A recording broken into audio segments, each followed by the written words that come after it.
Church leaders from across the world are at the Vatican for the first day of an unprecedented summit on child sex abuse.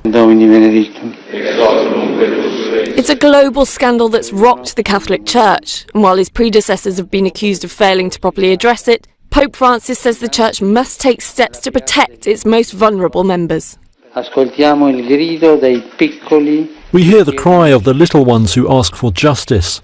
The holy people of God look at us and expect from us not simple and obvious condemnations, but concrete and effective measures. The Pope's gathered nearly 200 church leaders, Vatican officials and experts, bringing the extent of the abuse to the forefront of church policy after decades of cover-ups.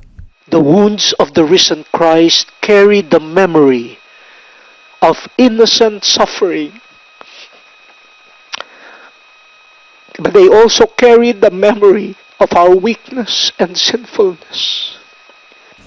Tens of thousands of victims who were abused as children have come forward since the 80s, when the sex abuse crisis first came into the media spotlight. Many feel this meeting won't go far enough.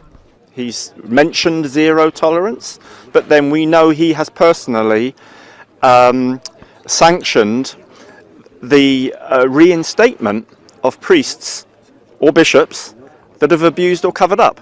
So that's completely contradictory to his expression of concern for the protection of children.